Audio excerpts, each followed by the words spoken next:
Aku tidak mau melakukan lagi. Aku tidak mau. Aku malu. Malu dengan teman-teman di sekolah. Semua menjauh, menghindar. Mereka anggap aku tak pantas bergaul dengan mereka. Tas dan sepatu yang kupakai tak sebagus para penggemar K-pop itu.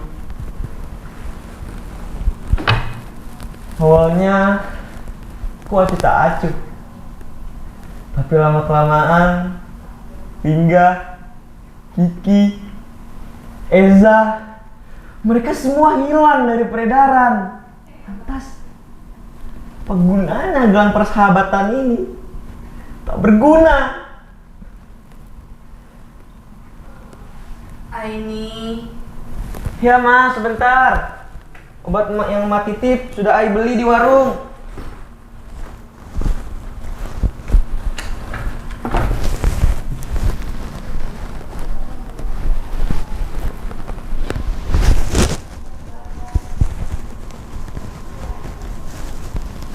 Emak sedang sakit. Sudah hampir sebulan. Dan kini aku belum sanggup membawanya ke dokter. Kata orang, biaya ke dokter itu mahal. Hah? Apa? BPJS? Dari mana kami membayar iurannya? Bu Siti yang kerja di puskesmas pernah bilang, iuran BPJS yang tidak dibayar terancam terkena denda.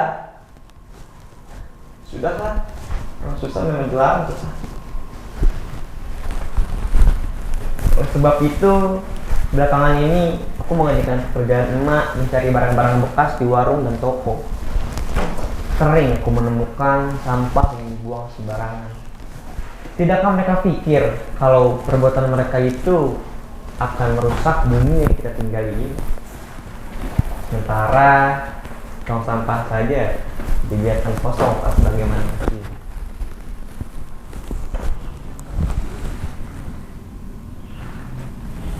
Bapak meninggal sejak 5 tahun lalu. Dan sejak itu emak lah yang mencari nafkah. Pekerjaan emak awalnya hanyalah seorang buruh cuci, di mana upahnya yang kecil tak sebanding dengan usahanya. Kalau ada baju yang luntur atau rusak, emak harus menggantinya dengan harga 2 kali lipat. Lambat laun, tenaga emak berkurang. Dan kini, emak hanyalah seorang pemulung.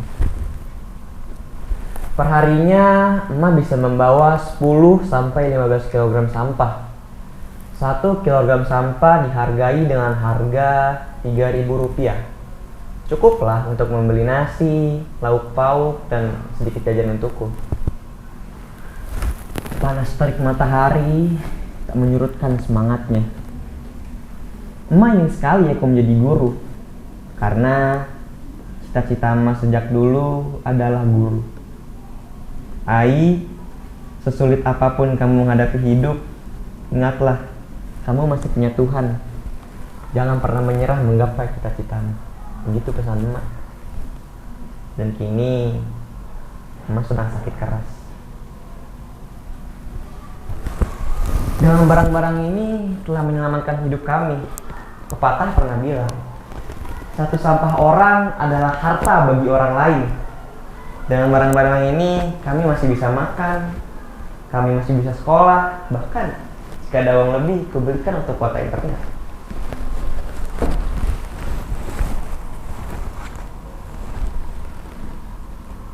Kalian masih bertanya kan, aku mendapatkan uang ini dari mana? Karena aku seorang pemulung. Baik Pak, dan kutunjukkan bagaimana aku mendapatkan barang itu. Pada acara 17-an tahun lalu, Pak Lurah menyuruhku untuk membentuk sebuah regu, di mana regu ini akan mengikuti lomba gerak jalan, dan aku ditunjuk sebagai ketua regunya.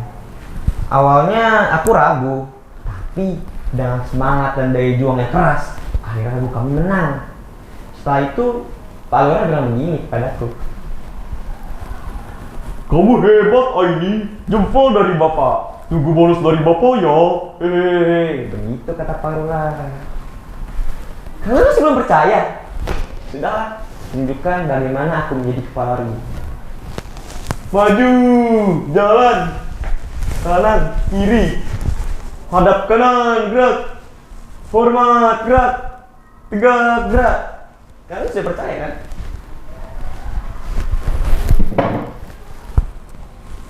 Sampah, sampah, sampah, sampah, sampah, sampah.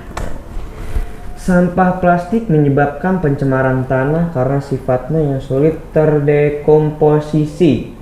Plastik membutuhkan waktu 10 sampai 20 tahun untuk dapat terurai secara alami. Saat ini Indonesia masih menghadapi krisis sampah plastik. Konsumsi penduduk setiap tahunnya terus meningkat. Tapi kesadaran untuk mengolah sampah plastik tidak ikut meningkat.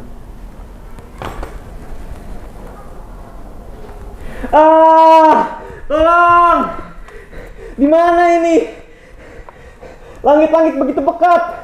Pohon-pohonnya mati. Air. Di mana air? Kotor dan bau. Lihat kedua orang itu. Matanya merah, kulitnya mengelupas. Jangan mendekat. Tanganku, ada apa dengan tanganku? Kerongkonganku. Tolong.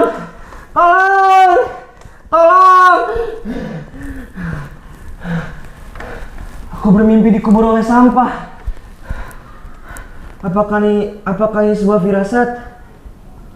Apa yang harus kulakukan dengan tangan-tangan kecil ini? Barang-barang ini harus kuapakan? Pada waktu itu, aku pernah mengunjungi pameran daur ulang sampah. Di pintu masuknya, aku masih ingat sebuah tulisan di mana jika tidak dapat mengurangi, maka gunakan kembali, perbaiki, haluskan kembali, perbaharui, bangun kembali, jual kembali, dan daur ulang. Pada awalnya, aku tak begitu peduli dengan sampah, karena aku berpikir kalau sampah itu ada hal yang jijik dan mengotorkan. Lagi pula, apa hal yang istimewa dari sebuah sampah?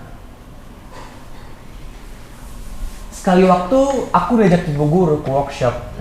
Di sana dipamerkan banyak sekali barang-barang bekas, mulai dari vas bunga dari koran bekas, lampu hias dari botol bekas, tas plastik dari kemasan kopi, dan masih banyak barang-barang lain.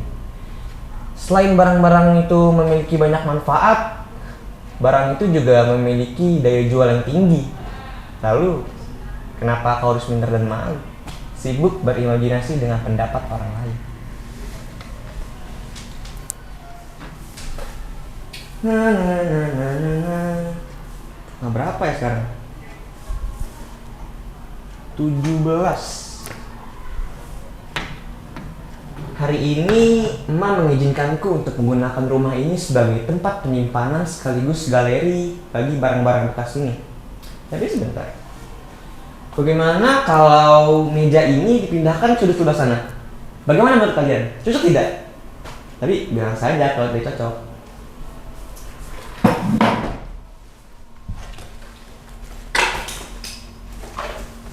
Barang-barang ini adalah hasil dari karya-karya kami dengan memanfaatkan barang-barang bekas. Banyak sekali yang bisa memiliki banyak kegunaan dan manfaat.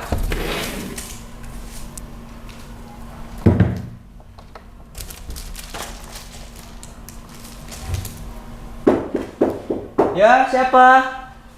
Sebentar. Oh, Bapak, ada apa ya, Pak? Oh, baik, Pak. Diletakkan di sini saja ya. Terima kasih ya, Pak, sudah datang jauh-jauh. Semoga warung Bapak semakin laris dan untung. Terima kasih ya, Pak. Semenjak itu, aku tak perlu lagi mencari barang-barang bekas ke warung-warung dan toko. Karena kesadaran masyarakat tentang pengolahan sampah semakin meningkat. Ini adalah kemajuan berarti. Melalui postingan di media sosial, aktivitas pengolahan sampah dapat menginspirasi banyak orang-orang. Terutama bagi teman sebayaku, apa yang aku lakukan semoga saja bisa menginspirasi dan memotivasi mereka semua. Tapi handphone ini harus aku jual karena untuk biaya pengobatan emak.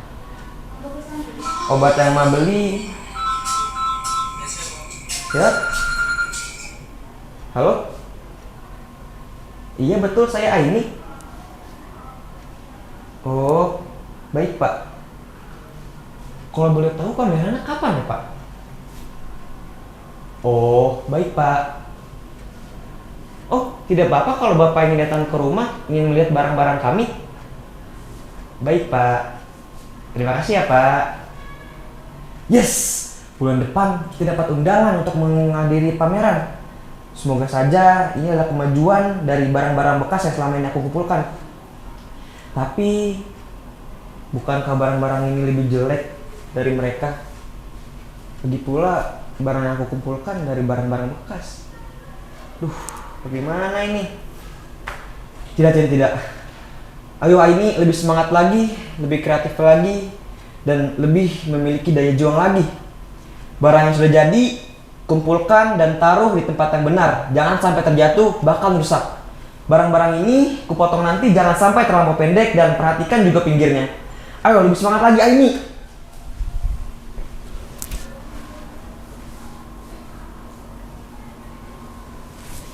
Hari ini aku mengantar emak ke dokter. Penyakit emak sebenarnya membutuhkan penanganan khusus, tapi emak bersikeras ingin pulang. Dokter tak begitu jelas menerangkan apa penyakitnya. Dia hanya memberi instruksi kapan dalam sehari emak harus minum obat. Dan tatapan emak juga mengisyaratkan supaya cepat pergi dari tempat itu. Di perjalanan pulang, emak sempat berbisik kepadaku, Aini, mau pahlawan emak. Mataku pun berkaca-kaca. Lalu aku membalasnya, Aini bangga sama emak karena pahlawan sesungguhnya adalah emak. Oh ya, hari ini Lingga, Kiki, dan Eza berencana akan datang ke rumah. Mereka akan menyumbangkan hasil dari barang-barang bekas yang telah dikumpulkan. Ternyata mereka tak begitu benar-benar meninggalkanku. Ling, Ki, Za, we are best friend deh, forever. Tuhan, terima kasih telah mengembalikan hari-hari baik kepada Ma.